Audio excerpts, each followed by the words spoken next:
수는 물에 새기고 은혜는 어디에 새기라고요? 돌에 새기라 했습니다.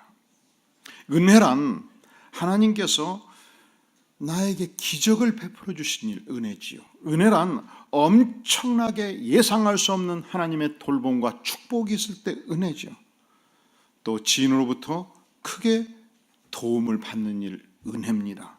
그 은혜를 마치 돌비석에 이름을 새기듯 그 은혜를 새기라는 것입니다.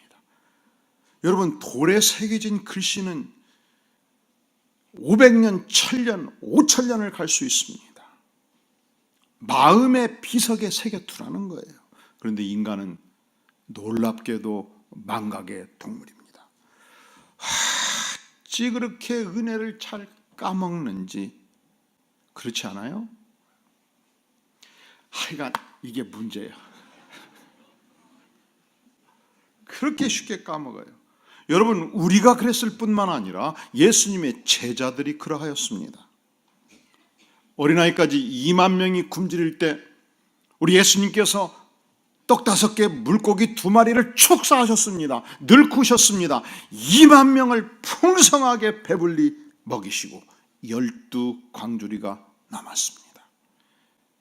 그리고 다시 오늘 말씀 마가복음 8장에서 우리 예수님이 갈릴리 동쪽 이방 지역에 가셨습니다. 이미 예수님의 소문이 이방 지역까지 퍼졌습니다. 무수하게 많은 무리들이 예수님을 추적하기 시작했습니다. 그들이 남성만 4,000명, 어린이까지 약 16,000명이 예수님을 따르기 시작했습니다. 일반적으로 팔레스타인 지역에서는 여행을 할 때 꼼꼼하게 식량을 챙기는 습성이 있었습니다. 왜냐하면 음식점이 발달하지 않았기 때문에. 저들은 예수님을 처음 따를 때 하루나 따르려 생각해서 길어야 이틀이나 따를까 싶었습니다. 그런데 8장 2절에 주목해 보세요. 내가 무리를 불쌍히 여기노라 그들이 나와 함께 있은 지 이미 며칠이 지났다고요? 이미 그들은 하루 이틀 굶기 시작을 한 것입니다. 무려 사흘이 되었습니다. 몹시 굶주렸습니다. 그때 주께서 묻습니다. 5절 예수께서 물으시되 너에게 떡 몇 개나 있느냐? 몇 개가 있었습니까? 7개가 있었습니다. 7절 또 작은 생선 2마리가 있었습니다. 7병이어로 축사하셔서 16,000명을 먹이셨습니다. 배불리 먹이시고 7광줄이 남았습니다. 자, 예수님은 어떤 분이십니까? 굶주린 백성들을 영원 깊이 사랑하시는 주님이십니다. 예수님이 누구십니까? 5병이어로 2만 명을 먹이신 주님이십니다. 7병이어로 16,000명을 먹이신 주님이십니다. 예수님은 기적의 하나님이십니다. 언제든지 예수님은 역사의 주인이시며 문제 해결자이십니다. 이것을 제자들이 직접 체험을 했어요. 아니, 단지 체험한 것이 아닙니다. 단지 목도한 것이 아닙니다. 그들은 이 역사의 중심에 있었습니다. 12명의 제자들이 2만 명을 향해서 이 5병이어를 나눠줄 때 12명의 제자들이 16,000명을 향해서 7병이어가 늙어져 가지고 그 많은 음식들을 나눠줄 때 배고픈 백성들이 얼마나 아우성을 쳤겠습니다. 저들을 줄을 세웠습니다. 안돈을 시켰습니다. 나누어 주었습니다. 땀을 뻘뻘 흘리며 고생을 했습니다. 그런데 이상하지요. 먹는 자들의 행복한 모습을 보면서 죽도록 고생을 했지만 내 인생도 더 행복했습니다. 그들은 단지 7병이어로 16,000명이 먹는 것을 구경한 게 아니에요. 그 중심에 있었어요. 직접 배달했고 직접 나눠줬고 직접 기뻐했습니다. 그런데 예수님과 제자들이 다시 이방 땅 데가볼리를 떠나서 갈릴리 지역으로 이동하셨습니다. 이때 문제가 생긴 거예요. 배를 탔는데 깜빡 잊었어요. 도시락을 준비하지 않은 거예요. 이미 배불리 먹고 남았던 7광주리를 잘 가지고 왔어야 되는데 가지고 오지 않은 거예요. 여러분 14절을 주목해 보세요. 제자들이 떡 가져오기를 잊었음에 배에 떡이 몇 개 있었습니까? 이 한 개 가지고 어떻게 12명의 제자들이 먹을 것이며 70문도가 먹겠습니까? 그래서 근심이 생겼습니다. 어떡하지? 이 뱃속에서 꼼짝없이 몇 끼 굶어야 생겼구나. 그리고서 서로 수군댔습니다. 16절 제자들이 서로 수군거리기를 이는 우리에게 떡이 없음이로다. 고민이 생겼어요. 우리 어떡하지? 근심이 생겼어요. 걱정이 생긴 것입니다. 여러분, 제자들이 무엇을 잊었습니까? 예수님의 은혜를 잊었습니다. 무엇을 잊었습니까? 예수님을 잊었습니다. 무엇을 잊었습니까? 예수님은 전능하신 하나님이시다. 예수님은 문제 해결자시다. 까마득하게 잊은 거예요. 이들에게 망각은 저주지요. 여러분은 어떻습니까? 10년 전, 20년 전 그 인생의 위기를 만날 때 하나님께 나아가서 울부짖었습니다. 초창기 신앙생활할 때 기도하면 응답하신다 하는데 간절히 기도해서 응답을 받았습니다. 고통에서 하나님께서 건져주셨습니다. 그때 어떻게 하셨습니까? 주님을 찬양했습니다. 감사했습니다. 영광을 돌렸습니다. 그런데 오늘 또다시 참담한 현실에 부딪혔습니다. 암담한 문제 속에서 고통합니다. 근심이 있고 걱정이 있지요. 그때 주님께서 여러분을, 제자들을 질타하신다고요. 어떻게 질타하십니까? 17절 같이 한번 읽어볼까요? 시작. 예수께서 하시고 이르시되 너희가 어찌 떡이 없으므로 수군거리냐? 아직도 알지 못하며 깨닫지 못하느냐? 너희 마음이 둔하냐? 아직도 깨닫지 못하느냐? 무엇을? 예수님이 문제 해결자인 것을 아직도 깨닫지 못하느냐?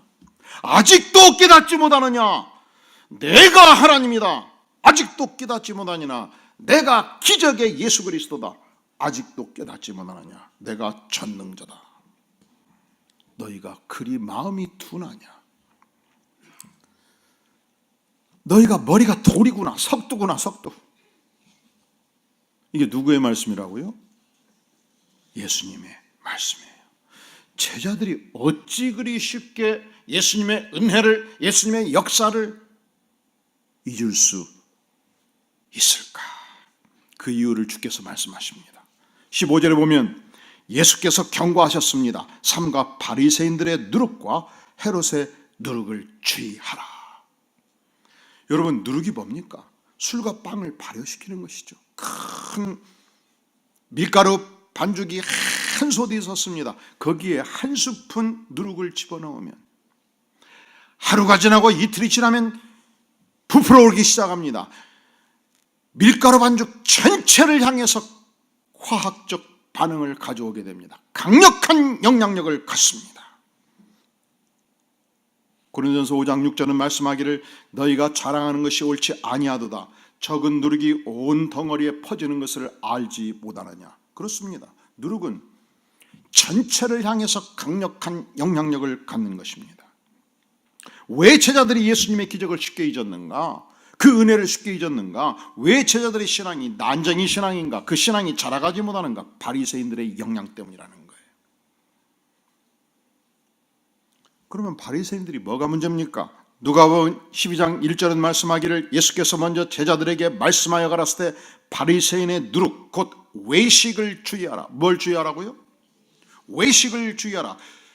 그래서 외식을 하지 말라는 줄 알고 일체 외식을 금하는 남성들이 있어요. 이게 어떤 외식이지요? 그거 아니에요. 밥 먹는 외식이 아니고 겉만 꾸미는 것. 안에 내용은 갖추지 않고 바깥의 형식만 갖추는 것. 신앙의 형태만 갖는 것. 신사복을 입고 신앙의 전통을 중시합니다. 종교의 형식과 틀은 소화합니다.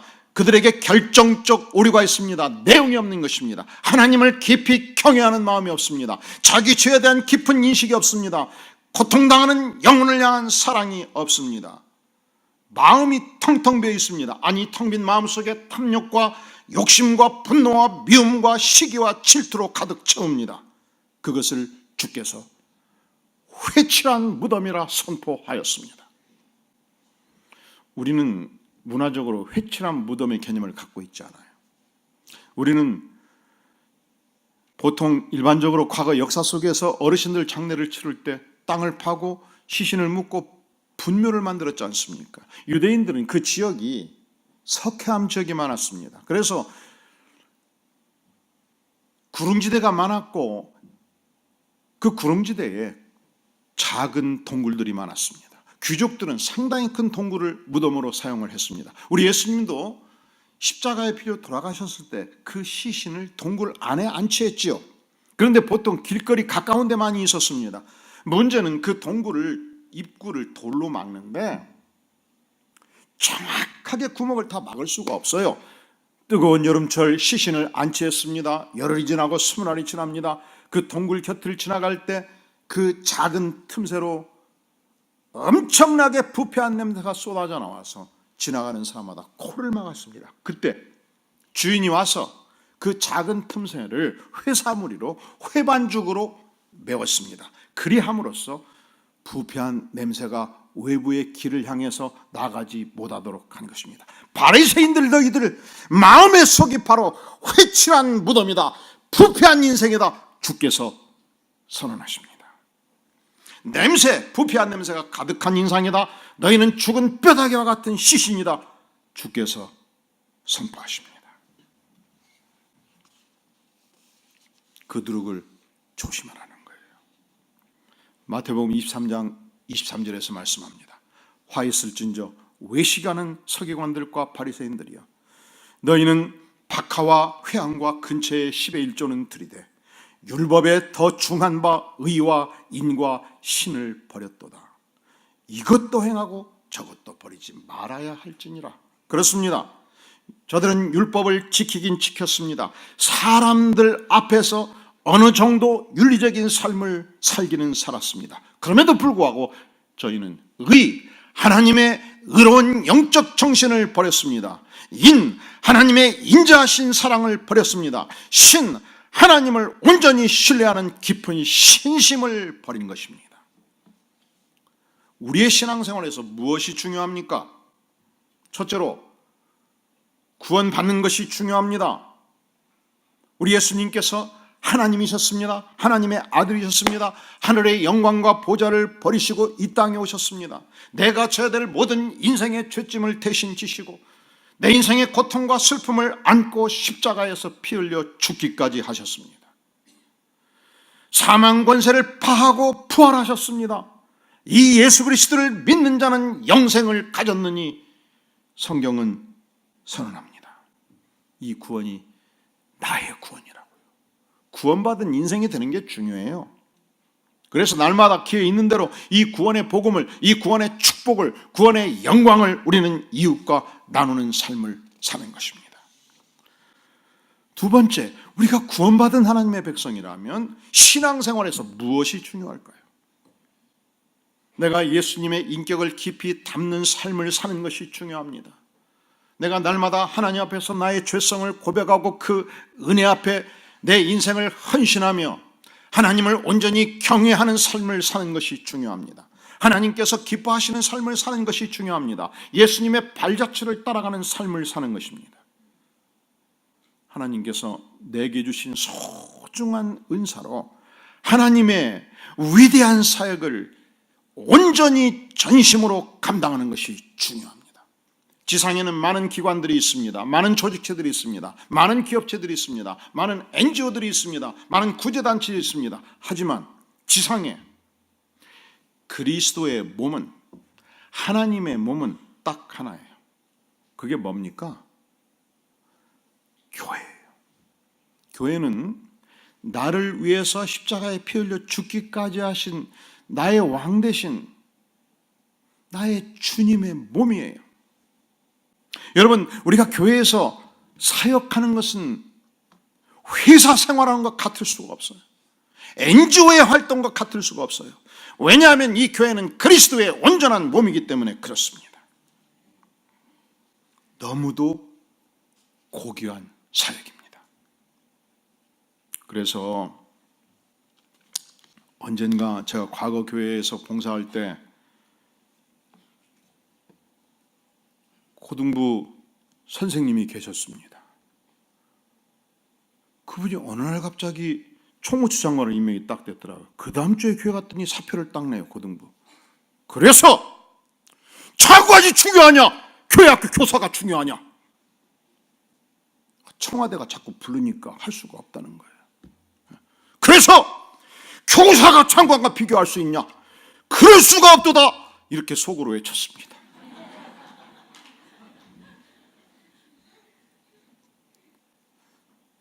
여러분, 이 교회는요, 나를 위하여 피 흘려 죽으신 그리스도의 몸이에요.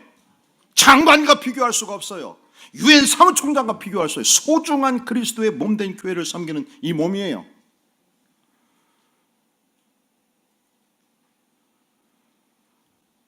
우리가 역사적으로는 미국의 대통령 중에서 카터 대통령이 재임 중에 가장 실적이 약한 대통령으로 알려져 있어요. 그가 대통령을 마감했을 때 참 초라하게 정리를 했어요.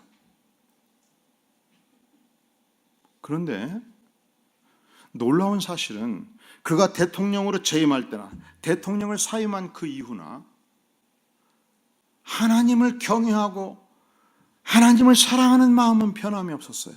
그런데 이상하죠. 세월이 가면 갈수록 그가 가했던 세계를 향한 윤리 정책이 탁월했다고 말해요. 세계 경영에서 가장 윤리적인 경영을 했다고 말해요. 세월이 가면 갈수록 그가 대통령을 그만둔 그 이후 직접 가난한 나라를 찾아다니면서 미국의 가난한 지역들을 다니면서 그가 전직 대통령이었음에도 불구하고 망치를 들고 헤비타트 운동의 최선봉으로 집을 지어주기 시작을 했습니다. 가난한 자들을 위해서 집을 지어줬습니다. 예수 그리스도의 이름으로 전직 대통령이었음에도 불구하고 망치를 들고 집을 지어주기 시작한 거예요.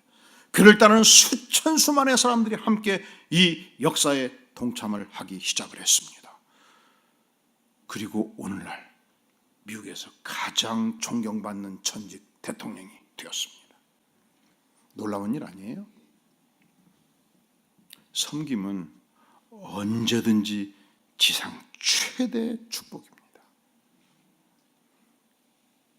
그런데 그가 대통령에 당선되고 워싱턴에 입성했을 때 첫 번째 한 일이 무엇인지 아십니까? 백악관에서 가장 가까운 교회를 찾아가서 기도하는 일이었습니다. 그리고 담임 목사님을 만나고 내가 지금까지 주일학교 교사로 활동을 해왔는데 이 교회에서 교사할 수 있겠습니까? 사상이 달라요. 생각이 달라요. 내가 대통령이지만 이 교회 학교에서 하나님의 말씀을 가르치는 일을 대통령과 바꾸지 않겠다는 거예요. 이 자부심을 가지고 2017년도 교회를 섬겼던 분들은 2018년도 주님이 부르는 그날까지 자부심을 가지고 하나님의 위대한 교회를 섬길 수 있기를 주의 이름으로 축원합니다. 성가대에서 하나님을 찬양하는 것이 조수비가 전 세계를 다니면서 찬양하는 것보다 훨씬 값진 일인 줄로 믿습니다. 할렐루야! 이 자부심을 갖고 우리 성가대원들, 찬양단원들 찬양하시기 바랍니다. 다음 주는 다 성가대 서버려도 좋아요. 이 자부심이 있어야지요.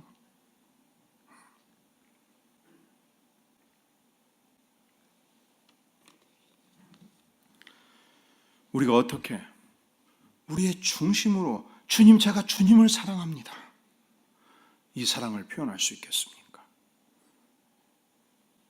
한 성도가 오랜만에 고향을 방문했습니다. 어머님이 연로하셨습니다. 허리가 굽었습니다. 아이고 허리야, 아이고 허리야. 아들 내외와 손자 손녀들이 오는 것을 기대하고 그 아픈 허리로 바리바리 많은 음식들을 준비했고 그리고 싸줄 것까지 준비하셨습니다. 허리를 굽혔다 폈다 하면서 준비하는 음식을 눈물로 먹었습니다.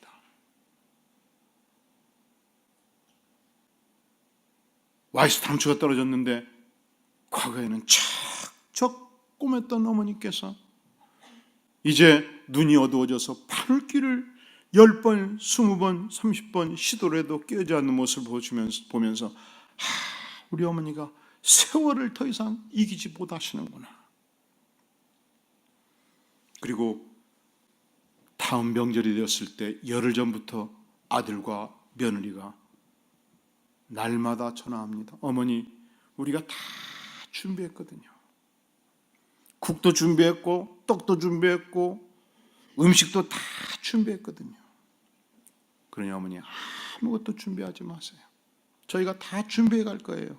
그리고 아들과 며느리가 안마기를 사고 안마의자를 사가지고 봉고에 실어서 어머니를 만난 것입니다.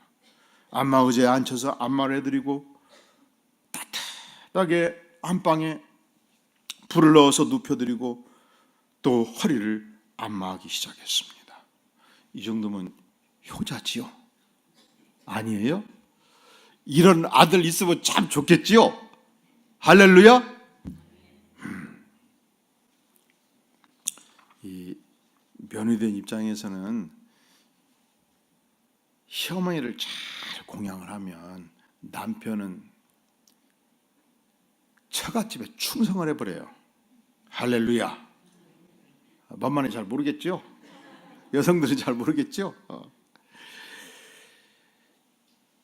우리가 하나님께 어떻게 효도할 수 있겠어요?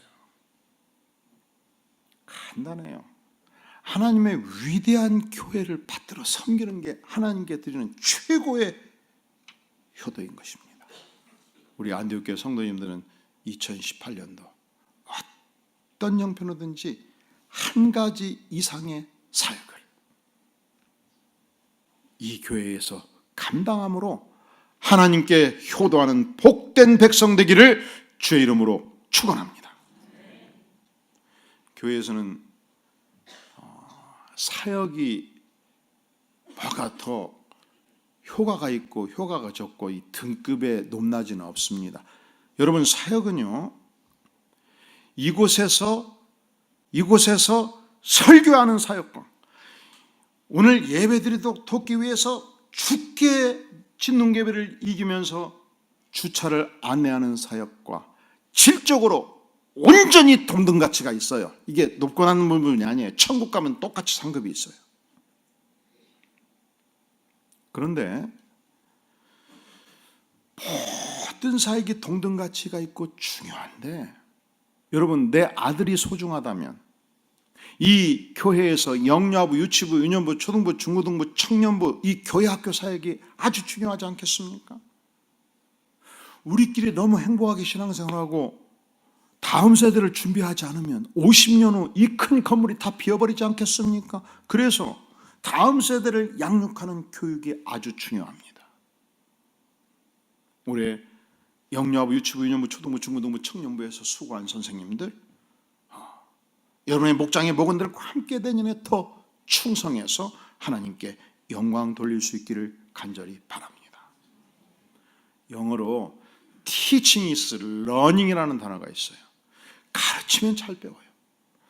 난 성경을 잘 몰라서 못 가르치겠다. 걱정하지 마십시오. 매주 약 10절에서 15절 5번 읽고 또 읽고 이 공과 안내서를 보면 정확하게 안내해주고 있어요. 글씨만 읽을 수 있으면 얼마든지 도울 수가 있습니다. 교회 학교 교사 소중하지요. 어떤 사역이 소중한가? 여러분, 남들이 쉽게 하지 않은 어려운 사역이 아주 소중합니다. 얼마나 추워요. 여름에는 얼마나 더워요. 주차한 내 소중하지요.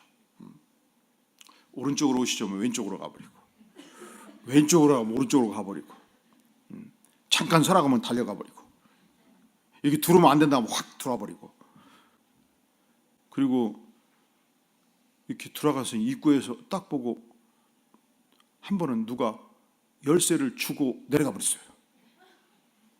그리고 전 달려왔어. 목사님, 내가 알바입니까, 알바? 그래서 아이고, 집사님 웬일이십니까? 그랬더니 나한테 열쇠 던지고 가버린 사람이 있어요. 차가 어떠냐고. 내가 알아요. 그런 분들은 되게 지체가 높으시고 굉장히 비싼 차를 가지고 오시거든. 500만 원, 1000만 원이니까 차 오면서 열쇠 던져주고 이유가 없는 거지 뭐. 그랬더니 차가 외제차 좋은 차래요. 집사님, 외제차 비싼 거는 2억 도인데 집사님을 얼마나 신뢰했으면 2억짜리 차를 몇 개 버릴 거냐. 집사님이 굉장히 인정받으신 거라고. 할렐루야. 우리 교회 한때 4대 재벌에서 회장님이 나오신 적이 있어요. 그분은 월요일부터 금요일까지는 기사가 다 실어다 줘요. 출퇴근도 다 실어다 주고, 또 출장 갈 때도 다 실어다 주고, 공항 갈 때도 다 실어다 주고. 그래서 겨우 운전을 배우신 거예요. 주일날 교회 가기 위해서. 근데 겨우 교회까지 왔는데, 여러분, 이런 분들은 주차 뒤로 뺐다 앞으로 가는 게 거의 불가능해요. 그래서 도와주셔야 돼요. 그래서 믿고 맡긴 거니 얼마나 감사한 일입니까? 여러분, 추운 겨울날 주차 내어놓으시는 분들 위로 보고 아래로 보고 오지 마시고 따뜻한 커피라도 한 잔 수고 마십니다. 대접하고 오른쪽으로 가면 즉시 오른쪽으로, 왼쪽으로 가면 즉시 왼쪽으로, 서라하면 즉시 브레이크를 밟아서 격려해 주시기를 간절히 바랍니다. 이 추운 겨울날 차량으로 하나님의 백성들을 눈이 오나 비가 오나 실어 나누는 분들 얼마나 소중합니까? 남들이 쉽게 할 수 없는 사역을 내가 하면 하나님께서 영광을 받으시고 천국 갈 때 상급이 크지 않겠습니까? 예배를 돕는 사역이 얼마나 중요합니까? 성가대원, 찬양대원, 안내원, 헌금이면 소중한 사역입니다. 예배 전후에서 교제를 돕는 사역이 얼마나 중요합니까? 식당 봉사, 커피팀, 신방대원, 성도를 돕는 사역, 경조팀, 애찬팀, 행정사역, 재정사역 얼마나 소중합니까? 중보기도, 전도대가 얼마나 소중합니까? 2018년도 이 소중한 그리스도의 몸을 위하여 하나님께 효도하는 위대한 백성 되기를 주의 이름으로 축원합니다. 우리 안디옥교회 성도들은 집사되는 조건이 다른 교회에서 10년 집사하고 왔으니 집사해 주시기 아니에요. 집사란 집을 산 사람이 집사 조건이 아니에요. 집사란 구원받은 백성으로, 이 구원의 은혜가 너무 소중해서 제가 이 한 가지 교회 사역을 하겠습니다. 이게 첫 번째 조건이에요. 제가 주일 아침 8시 반에 와서 카페 청소를 하겠습니다. 제가 4층에 있는 어린이 책장을 매주 정리를 하겠습니다. 이 몸된 교회를 위해서 뭔가 해서 교회를 세워야 집사지. 그냥 다른 교회에서 10년간, 목사님 나는요 10년간 수원 무슨 교회에서 그 집사였어요. 집사. 그러면 집사로서 어떤 봉사를 했나요? 제가 주일날 교회 열심히 왔죠. 제가 묻는 것은 어떤 사역을 하셨느냐? 아니요, 예배는 열심히 드렸어요. 그러면 그 교회에서는 집사였으나 성경적 원리에 의해서 집사는 한 가지 하나님의 교회를 섬기는 자가 집사이기 때문에 우리 목회팀을 만나서 제가 어떤 일을 섬겼으면 좋겠습니까? 묻고 한 가지 사역을 감당함으로 진정한 의미에서 집사의 직분을 감당할 수 있기를 주의 이름으로 축원합니다. 이 캘리포니아에 가면 작은 한 교회가 있었습니다. 이곳에 미어스 선생님이 계셨는데 이분이 청년들 몇 명이 교회는 출사가 돼 방황하는 모습을 보면서 모았습니다. 이들에게 성경을 조근조근 일주일에 2시간씩 가르치기 시작해서 청년부가 태동되었고 자라가기 시작을 했습니다. 한 청년이 미어스 선생님을 통해서, 여자 선생님을 통해서 구원의 영광을 알았고 복음을 알았고 이 복음을 증거하기 시작했습니다. 대학가에서 복음을 증거하기 시작했습니다. 이 청년에게 사업적인 능력이 있었습니다. 그래서 회사를 창업을 했는데 회사도 승승장구하고 이 대학가 복음운동도 일어서기 시작을 했습니다. 이걸 지켜보던 미어스 선생님이 부릅니다. 얘야, 너에게 사업적 능력도 출중하고 너에게 복음 증거 능력도 출중하거나 너의 인생이 한 번밖에 없으니 이제는 선택할 때가 되었다. 기도하거라.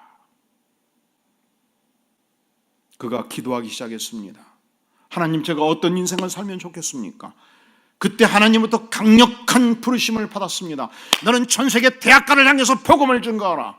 그가 캘리포니아의 모든 대학을 다니면서 복음을 증거하기 시작했습니다. 그가 사업체를 정리했습니다. 미국 전역을 향해서 복음을 증거하기 시작했습니다. 수많은 간사들을 양성해서 파견했고 전 세계를 향해서 파견하기 시작했고, 한국에서만 그의 영향력으로, 빌 브라이트의 영향력으로 CCC가 100만 명 이상의 젊은이들에게 복음을 증거하는 단체가 되었고, 전 세계를 향해서 1000만 명 이상의 젊은이들에게 복음을 증거하는 인물이 되었습니다. 교회 학교에서 5명, 10명, 20명 어린이를 향해서, 청소년을 향해서, 청년들을 향해서 복음을 증거하는 것이 결코 작은 일이 아니죠. 내가 가르친 청년 중에서 빌 브라이트가 나올 수 있습니다. 동일한 미어스 선생님의 손에서 한 젊은이가 자라고 있었습니다. 이 젊은이는 키가 훤칠했습니다. 미남이었습니다. 그런데 이 젊은이에게 매력이 있었습니다. 복음을 증거하는 능력이 있었습니다. 얘야, 너는 평생 복음을 증거하며 살면 좋겠다. 그가 대도시를 다니면서 사람들을 500명, 1000명 모아놓고 복음을 증거했을 때 강력한 능력이 나타나기 시작했습니다. 미국 전역의 대도시를 향해서 복음을 증거하기 시작했고, 한국에도 와서 100만 명을 여의도에 모아놓고 예수 그리스도의 복음을 증거한 빌리 그라함이었습니다. 한 사람이 어린이를 향해서, 청소년을 향해서, 청년들을 향해서 하나님의 위대한 복음을 증거하기 시작했을 때 역사가 바뀌는 기적이 일어난 것입니다. 자, 왜 예수님의 제자들이, 왜 우리가 은혜를 쉽게 망각하나요? 첫째는 바리새인의 누룩 때문에 그렇죠. 주님께서는 두 번째 헤롯의 누룩 때문이라 말씀합니다. 헤롯은 악한 정치가였습니다. 헤롯의 누룩이란 권력을 탐하는 것, 권력을 얻기 위해서 거짓말을 밤맞듯이 하는 것, 자기 이익과 권세 유지를 위해서 약한 백성들을 가차없이 짓밟아버리는 것, 권력을 이용해서 각종 이권에 개입하고 이익을 탐하는 것, 결국 권세욕과 물질욕에 빠지는 것. 그러면 은혜를 잊어버려요. 오늘의 시대를 황금 만능 시대라고 말합니다. 물질은 오늘 이 시대의 최대 우상이죠. 그래서 이 시대는 머니 해도 머니가 최고라고 말하지 않습니까? 믿는 자는 어려움을 만나면 어떻게 해요? 아버지 도와주시옵소서. 하나님을 외치죠. 하나님을 찾죠. 안 믿는 백성들은 어려움을 만나면 뭐라고 그래요? 어머니, 엄마 그러죠. 이북 출신들은 어머니 외칠 때 뭐라고 그래요? 오마니 그러지요. 요즘은 어려운 일을 만나면 오마니 그런대요. 오마니. 돈이요 그런단 말이죠. 돈 있으면 다 문제가 해결되니까. 돈 앞에, 황금 앞에 무릎 꿇는 현대인의 모습을 풍자하는 말입니다. 물질이 필요해요. 하지만 물질은 결코 숭배 대상이 될 수 없습니다. 어떻게 우리가 물질 숭배를 극복할 수 있겠습니까? 여러분, 하나님께 내게 주신 소득을 소중하게 할 뿐만 아니라 그 소득의 일부를 정성을 다해서 헌물로 하나님께 드리는 삶이 물질 숭배를 극복하는 중요한 삶의 원리입니다. 여러분, 내가 시간은 주님께 드릴 수 있습니다. 내 관심을 교회에 줄 수 있습니다. 하지만 물질은 못 드립니다. 그러면 내가 물질의 노예로 사는 증거가 되는 것입니다. 유명한 설교자 요한웨슬레는 나는 주머니가 회개하지 아니하는 사람의 회개를 믿지 않는다 선포했습니다. 여러분이 진실로 하나님을 사랑하십니까? 그러면 물질의 사용 용도를 보면 알 수 있어요. 하나님께서 내게 주신 소중한 자금을 하나님의 나라를 위해서, 고통당하는 이웃을 위해서, 나의 소중한 가족을 위해서 사용하는 것, 정성 들여 사용하는 것, 그것이 우리의 신앙의 척도가 되는 것입니다. 자, 우리가 어찌해야 하나님께서 내게 베푸신 기적 같은 은혜를 잊지 않을 수 있는가? 바리새인의 누룩을 조심하는 것입니다. 신앙의 외형만 갖추고 하나님을 깊이 경외하는 정신을 상실하는 것, 이로 말미암아 우리는 은혜를 까먹기 쉽습니다. 우리가 어찌 쉽게 은혜를 잊게 되는가? 헤롯의 누르 때문에 그렇습니다. 물질욕이 내 안에 덕지덕지 심령에 끼어있는 이 탐욕이 은혜를 잊게 만든다는 것입니다. 세 번째, 우리가 어찌해야 이 은혜를 잊지 않겠습니까? 오늘 말씀의 18절에 보면 너희가 눈이 있어도 보지 못하며 귀가 있어도 듣지 못하느냐, 또 기억하지 못하느냐. 너희가 눈이 있어도 세상만 보면 주님의 은혜를 볼 수 없다는 거예요.